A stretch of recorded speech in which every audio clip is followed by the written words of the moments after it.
शांति। आज 19 मई 2026 के बाबा के अनमोल मधुर महावाक्य सुनेंगे। आज की बाबा की मुरली में बाबा कहते, तुम बच्चों ने परमात्मा को एक्यूरेट समझा है कि परमात्मा कौन है, और साथ ही साथ जो बाबा आकर श्रीमत देते हैं उस श्रीमत पर भी तुम एक्यूरेट चलते हो। बाबा की पहली श्रीमत है, बच्चे मन मना भव। बाबा कहते, वास्तव में मैंने ये कोई संस्कृत में नहीं सुनाया है। मैं आकर सीधी भाषा जो ये रथ जानता है हिंदी में ही समझाता हूं, और हिंदी में समझ करके बच्चों को यही कहता हूं कि मुझे याद करो। जितना बाबा को याद करते जाएंगे आत्मा पावन होती जाएंगी। हर कर्म करते हुए भी बाप को प्यार से याद करना है, यही हम बच्चों का कर्तव्य है।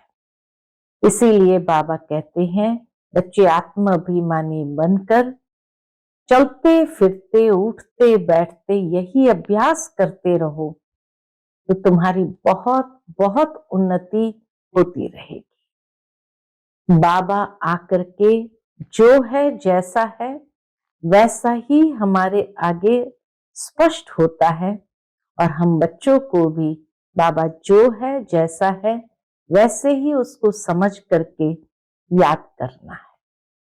कई बच्चे सोचते हैं बाबा की याद बहुत मुश्किल है, छोटी सी बिंदी बार बार गायब हो जाती है। बाबा कहते हैं, जब तुम आत्म अभिमानी होकर के बाबा को याद करेंगे तो सहज हो जाएगा। बिंदी बन बिंदी बाप को याद करो। तो सुनते हैं आज के बाबा के अनमोल मधुर महावाक्य। ओम शांति। मीठे बच्चे आत्म अभिमानी भव। चलते फिरते उठते बैठते यही अभ्यास करते रहो तो तुम्हारी बहुत उन्नति होती रहेगी। आज की मुरली से प्रश्न है, बाप की एक्यूरेट याद किन बच्चों की बुद्धि में रहेगी? उत्तर है, जिन बच्चों ने बाप को एक्यूरेट जाना है। कई बच्चे कहते हैं, बिंदु को भला याद कैसे करें? भक्ति में तो अखंड ज्योति समझ याद करते आए, अभी बिंदी कहकर मूंझ जाते हैं। इसलिए पहले पहले ये निश्चय हो कि बाप अखंड ज्योति नहीं, वह तो अति सूक्ष्म बिंदु है, तब याद एक्यूरेट रह सकती है। ओम शांति। सभी बच्चे याद में बैठे हैं। मन मना भव, ये संस्कृत अक्षर वास्तव में है नहीं। मन मना भव, बाबा कहते वास्तव में ये संस्कृत अक्षर है नहीं। बाप ने जब सहज राजयोग सिखाया है तब यह संस्कृत अक्षर बोले नहीं है। ये तो संस्कृत जानते ही नहीं। ब्रह्मा बाबा तो संस्कृत जानते ही नहीं है। बाप तो हिंदी में ही समझाते हैं। बल ये रथ हिंदी सिंधी तथा इंग्लिश जानने वाला है, परंतु बाप समझाते हिंदी में है। जो जिस धर्म का है उनकी अपनी भाषा है, यहां हिंदी भाषा ही चलती है। बाबा कहते भारत में हिंदी भाषा ही चलती है। ये भाषा समझना सहज है, और ये स्कूल भी वंडरफुल है। इसमें कोई भी कागज पेंसिल पन्ने आदि की दरकार ही नहीं रहती। ऐसा वंडरफुल स्कूल जहां न कागज की जरूरत न पेंसिल पेन की जरूरत है। यहां तो सिर्फ एक अक्षर को याद करना है, अर्थात बाप को याद करना है। गॉड को अथवा ईश्वर को अथवा परम पिता परमात्मा को कोई याद न करे ये मुश्किल है। याद सभी करते हैं, परंतु उनकी पहचान नहीं है। सारी दुनिया के मनुष्य आत्माएं भगवान को याद जरूर करती है, परंतु उनकी पहचान नहीं है। बाप ही आकर अपनी पहचान देते हैं। शास्त्र में जो कल्प की आयु इतनी लंबी लिख दी है, वह बाप आकर समझाते हैं। बहुत बड़ी बात भी नहीं है। अहिल्याएं, बुढ़ी बुढ़ी माताएं क्या समझेगी? ये तो बहुत ही सहज है, कोई छोटे बच्चे भी समझ सकते हैं। बाबा अक्षर कोई नया नहीं है। शिव के मंदिर में जाते हैं तो बुद्धि में आता है कि यह शिव बाबा है, वह निराकार है। सभी मनुष्य मात्र बाबा कहते हैं। हम सर्व आत्माओं का बाप एक है। हम सर्व आत्माओं का बाप एक है। सब जीव की आत्माएं जो शरीर में निवास करती है, बाप को याद करती है। सब धर्म वाले जो भी है, सब परमपिता परमात्मा को याद जरूर करते हैं। वह है परमधाम में रहने वाला बाप। हम भी वहां के रहने वाले हैं, तो अब सिर्फ बाप को याद करना है। चाहते भी है कि हम पावन बने, बुलाते भी है, हे पतितों को पावन करने वाले आओ। नई दुनिया पावन थी, अब फिर पुरानी हुई है, इनको कोई नया नहीं कहेंगे। भारतवासी जानते हैं, क्या जानते हैं? नए भारत में देवी देवता राज्य करते थे। जब नया भारत था तो उसके आगे क्या था? संगम। इससे भी सहज कहना चाहिए, नए के आगे पुराना था। नए भारत के आगे पुराना भारत था। संगम को मनुष्य इतना सहज समझ नहीं सकते। न्यू वर्ल्ड, ओल्ड वर्ल्ड, इसके बीच को फिर संगम कहते हैं। बाप के लिए ही कहते हैं, हे पतित पावन आओ, आकर हमको पावन बनाओ। हम पतित बन गए हैं, नई दुनिया में कोई पुकारेंगे नहीं। अभी तुम्हारी समझ में आ गया है कि यह भारत पावन था। हे पतित पावन आओ, ये तो बहुत समय से बुलाते आए हैं। उनको ये पता ही नहीं है कि पतित दुनिया कब पूरी होगी। कहते हैं शास्त्रों में ऐसा लिखा हुआ है कि अभी 40,000 वर्ष और कलयुग, यानी ये पतित दुनिया चलेगी। बिल्कुल ही घोर अंधेरे में है। जब कोई कहते हैं 40,000 वर्ष चलेंगी, तो बाबा कहते बिल्कुल ही घोर अंधेरे में है। अभी तुम रोशनी में हो। बाप ने तुमको अब रोशनी में लाया है।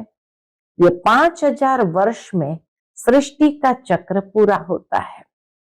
कल की बात है, तुम राज्य करते थे, बरोबर इन लक्ष्मी नारायण का राज्य था स्वर्ग में। पावन दुनिया में कोई उपद्रव आदि हो नहीं सकता। उपद्रव होता ही है रावण राज्य में। उपद्रव यानी नेचुरल कैलामिटीज आदि, कुछ तूफान होता है तो ये रावण राज्य में। यहां तुमको बाप समझाते हैं, तुम सन्मुख कानों से सुनते हो। कौन सुनते हैं? आत्मा। आत्मा को बड़ी खुशी होती है, हमको बाप फिर से आकर मिला है। बाप से वर्षा लिया था, अब बाप कहते मुझे याद करो।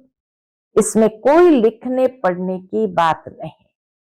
जब कोई आते हैं तो पूछा जाता है। बाबा कहते जब कोई आते हैं तो पूछा जाता है, आपका कैसे आना हुआ? तो कहेंगे यहाँ के महात्मा से मिलने। कहेंगे यहाँ के महात्मा से मिलने। क्यों? तुमको क्या चाहिए बताओ? कोई भिक्षा चाहिए? सन्यासी हो तो रोटी टुकड़ा चाहिए। सन्यासी किसके पास जाते हैं, वह रास्ते में मिलते हैं तो रिलीजियस मनुष्य समझते हैं ये फिर भी पवित्र मनुष्य है, इनको भोजन खिलाना अच्छा है। अभी तो पवित्रता भी नहीं रही है, बिल्कुल ही तमो प्रधान दुनिया है। इसमें बड़ी गंदगी है। मनुष्य कितना हैरान होते हैं। यहां तो हैरान होने की कोई बात नहीं। बाप कहते हैं लिखने करने की भी बात नहीं है। ये पॉइंट्स आदि भी लिखते हैं धारणा करने के लिए। लिखे तो बाबा कहते हैं अपने लिए लिखना है, धारणा करने के लिए। एक बार की बात है, जब दादी जानकी सभी टीचर्स के साथ बैठे थे तो एक बहन लिख रही थी, पॉइंट्स ले रही थी। तो दादी जानकी ने पूछा ये किसके लिए लिख रही है? तो उसने कहा क्लास में जाकर भाई बहनों को सुनाने के लिए। तो दादी ने कहा इस समय जब मैं सुना रही हूं, उस समय क्लास के भाई बहने याद आना, ये भी एक प्रकार का देह अभिमान है। खुद की धारणा के लिए है, उसके बाद अपने आप दूसरों को सुनाओ। तो इसीलिए बाबा भी कहते हैं ये पॉइंट्स आदि भी लिखते हैं धारणा करने के लिए। जैसे डॉक्टर लोगों के पास भी कितनी दवाइयां होती है, इतनी सब दवाइयां याद रहती है। बैरिस्टर की बुद्धि में कितने लॉ की बातें याद रहती है। तुमको याद करना है एक बात, सो भी बड़ी सहज है। तुम कहते हो एक शिव बाबा को याद करो, वह कहते हैं शिव बाबा कैसे आएंगे, यह भी तुम्हारे सिवाय किसको भी पता नहीं है ईश्वर कहाँ है। वह तो कहेंगे नाम रूप से न्यारा है, या फिर कह देते हैं सर्वव्यापी है। रात दिन का फर्क हो जाता है दोनों अक्षर में। नाम रूप से न्यारी तो कोई चीज है नहीं, तो बाप अपना परिचय दे कहते हैं, बाप अपना परिचय दे कहते हैं मुझ बाप को याद करो। गाया भी जाता है सहज राजयोग। बाबा कहते हैं योग का अक्षर निकाल दो, याद करो। जैसे छोटा बच्चा माँ बाप को देखने से ही झट गले लग जाता है, पहले सोच करेगा। बाबा कहे छोटा बच्चा माँ बाप को देखने से ही झट गले लग जाता है, पहले सोच करेगा क्या कि हमारे माँ बाप है? नहीं, इसमें सोच करने की भी बात नहीं है। तुम्हें भी सिर्फ शिव बाबा को याद करना है। भक्ति मार्ग में भी तुम शिव पर फूल चढ़ाते आए हो। सोमनाथ का मंदिर कितना भारी बनाया हुआ है, जो बाद में मोहम्मद गजनबी ने आकर लूटा है। सोमनाथ का मंदिर भारत में नामी गिरामी है। सबसे पहले तो शिव की पूजा होनी चाहिए। बच्चों को ये सब नॉलेज अभी बुद्धि में आ गई है। बल पूजा आदि करते आए हो, परंतु तुमको ये पता ही नहीं था कि ये जड़ चित्र है, जरूर चैतन्य में आया होगा।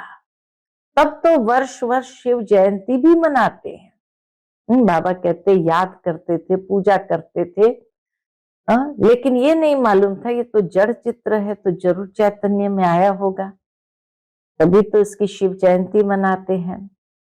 यह भी कहते हैं शिव परमात्मा निराकार है, आत्मा जानती है हम भी निराकार है। अभी तुम आत्म अभिमानी बनते हो, बहुत सहज है। वह तो हमारा बाबा है, ज्ञान का सागर, सुख का सागर, पतित पावन है। उनकी बहुत महिमा है। ब्रह्मा विष्णु शंकर की इतनी महिमा नहीं है, एक की ही महिमा गाते हैं। अब तुम बच्चे जानते हो बाबा आकर हमको वर्षा दे रहे हैं। जैसे लौकिक बाप बच्चों का लालन पालन करते हैं, पढ़ाते नहीं हैं, पढ़ाई के लिए स्कूल में जाते हैं, फिर वानप्रस्थ में गुरु किया जाता है। आजकल तो छोटे बड़े सबको गुरु करा देते हैं। यहां तो तुम बच्चों को कहा जाता है शिव बाबा को याद करो, सबका हक है, सब मेरे बच्चे हैं। बाबा कहते सब मेरे बच्चे हैं। तुम्हारे में भी कोई है जो अच्छी रीति याद करते हैं। कई तो कहते हैं बाबा किसको याद करें, बिंदी को कैसे याद करें, बड़ी चीज को याद किया जाता है। अच्छा, परमात्मा जिसको तुम याद करते हो वह क्या चीज है? बाबा पूछते हैं वो चीज क्या है? तो कह देते अखंड ज्योति स्वरूप। तो बाबा कहते परंतु ऐसे है नहीं। अखंड ज्योति को याद करना रॉन्ग हो जाता है। याद तो एक्यूरेट चाहिए, पहले एक्यूरेट जानना चाहिए। बाप ही आकर अपना परिचय देते हैं और फिर बच्चों को सारे सृष्टि के आदि मध्यंत का समाचार भी सुनाते हैं, डिटेल में भी तो नटशेल में भी, दोनों रूप से समझाते। अब बाप कहते बच्चे तुमको पावन बनना है तो उसके लिए एक ही उपाय है, मुझे याद करो। मुझे कहते ही हो पतित पावन, आत्मा को पावन बनना है। आत्मा ही कहती है हम पतित बन गए हैं, हम पावन थे अब पतित है। सब तमो प्रधान है, हर एक चीज पहले सतो प्रधान फिर तमो प्रधान होती है। आत्मा खुद कहती है मैं पतित बनी हूं, मुझे पावन बनाओ। शांति धाम में पतित होते नहीं, यहां पतित है तो दुखी है, यहां पतित है तो दुखी है। जब पावन थे तो सुखी थे। तो आत्मा ही कहती है हमको पावन बनाओ तो हम दुख से छूट जाए। तुम समझते हो आत्मा ही सब कुछ करती है। तुम समझते हो आत्मा ही सब कुछ करती है। आत्मा ही जज बैरिस्टर आदि बनती है। आत्मा ही कहती है मैं राजा हूं, मैं फलाना हूं, अभी यह शरीर छोड़ दूसरा लेना है। इसको कहा जाता है, इसको कहा जाता आत्म अभिमानी। देह होते आत्म अभिमानी। रावण के राज्य में देह अभिमानी होते हैं, आत्म अभिमानी अभी ही बाप बनाते हैं। इस समय आत्मा पतित दुखी है तो पुकारती है हे बाबा आओ। यह भी तुम जानते हो ड्रामा प्लान अनुसार पतित से पावन, पावन से पतित बनते आए हैं। चक्र फिरता ही रहता है।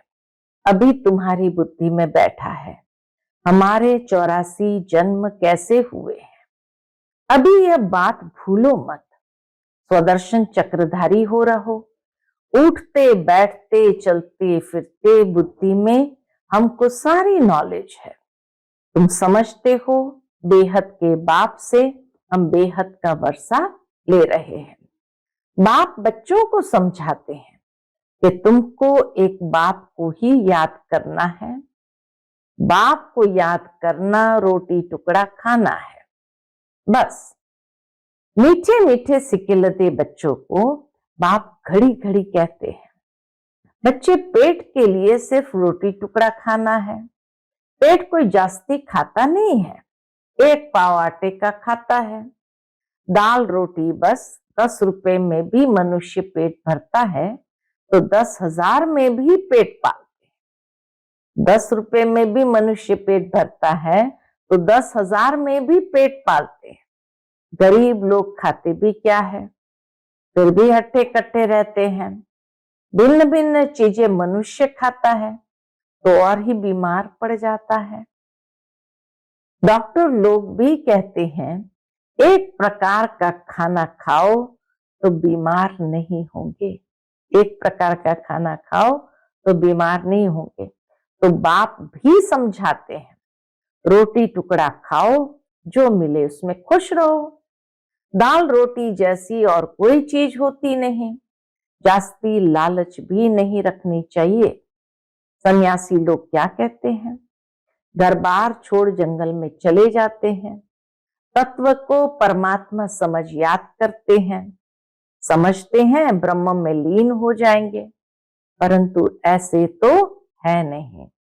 आत्मा तो अमर है, आत्मा ब्रह्म में लीन नहीं हो सकती, लीन होने की बात ही नहीं है।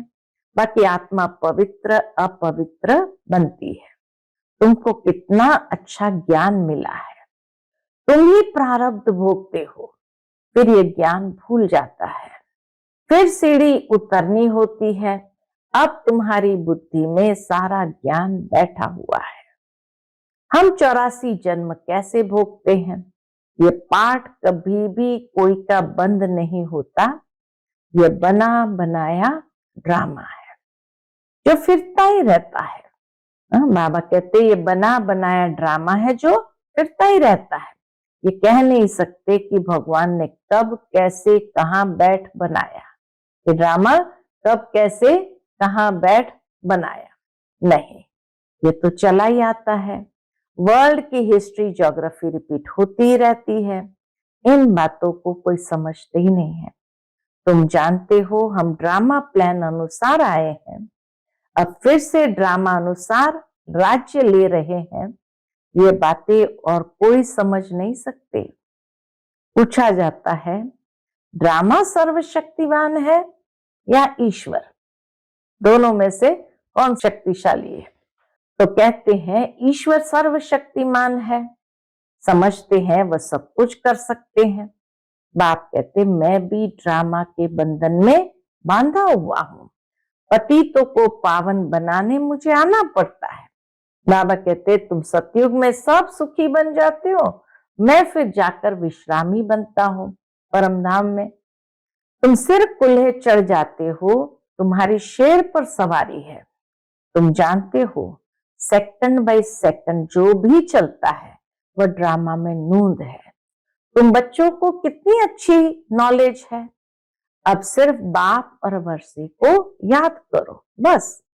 कागज पेंसिल आदि की कोई दरकार नहीं है। ब्रह्मा बाप भी पढ़ते हैं, ये तो कुछ रखते ही नहीं है। सिर्फ बाप को याद करना है तो वर्षा मिलेगा, इतना सहज है। याद से ही तुम एवर हेल्दी बनेंगे, यह है धारणा की बात। लिखते हैं क्या फायदा होगा, लिखते हैं बाबा को याद करने से क्या फायदा होगा, ये तो सब विनाश हो जाएगा। परंतु कोई याद रखने के लिए लिखते हैं, जैसे कोई बात याद करनी होती है तो गांठ बांध देते हैं। तुम भी गांठ बांध लो, शिव बाबा और वर्षे को याद करना है। ये बहुत सहज है, यह तो बहुत सहज है। योग अर्थात याद, बाबा कहते योग अर्थात याद।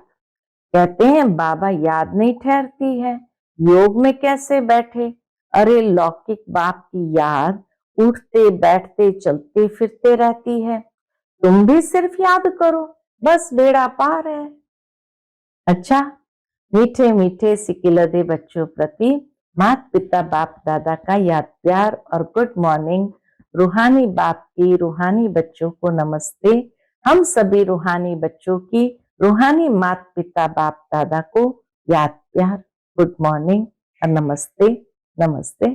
शुक्रिया बाबा, शुक्रिया। आज की मुरली से धारणा के लिए मुख्य सार है, पहली पॉइंट, स्वदर्शन चक्रधारी बन, 84 का चक्र बुद्धि में फिराते रहना है।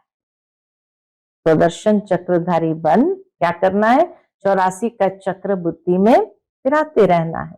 बेहद बाप को याद कर बेहद का वर्षा लेना है, पावन बनना है।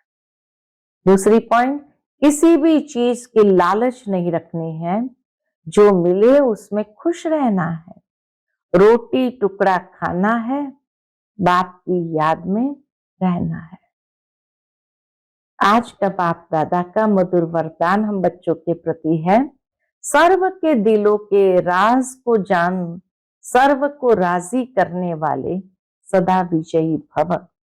सर्व के दिलों के राज को जान, सर्व को राजी करने वाले सदा विजयी भव। विजयी बनने के लिए हर एक के दिल के राज को जानना है। किसी के मुख द्वारा निकलने वाले आवाज से उसके दिल के राज को जान लो तो विजयी बन सकते हैं। लेकिन दिल के राज को जानने के लिए, दिल के राज को जानने के लिए अंतर्मुखता चाहिए। जितना अंतर्मुखी रहेंगे उतना हर एक के दिल के राज को जानकर उसे राजी कर सकेंगे, उसे राजी कर सकेंगे। राजी करने वाले ही विजयी बनते हैं। आज का स्लोगन है, वैराग्य ऐसी योग्य धरनी है वैराग्य ऐसी योग्य धरनी है जिसमें जो भी फल डालेंगे वो फलीभूत अवश्य होगा। आज का व्यक्त इशारा है, सदा अचल अडोल एक रस स्थिति का अनुभव करो। सदा अचल अडोल एक रस स्थिति का अनुभव करो। इसके अंतर्गत बाबा कहते, सदा उमंग उत्साह में एक रस रहने के लिए जो भी संबंध में आते हैं, चाहे स्टूडेंट चाहे साथी, सभी को संतुष्ट करने की उत्कंठा हो। जिसको भी देखो उससे हर समय गुण उठाते रहो। सर्व के गुणों का बल मिलने से सदाकाल के लिए उत्साह एकरस रहेगा। गुणग्राही बनो, अवगुणों को देखते हुए भी नहीं देखो। अच्छा, ओम शांति।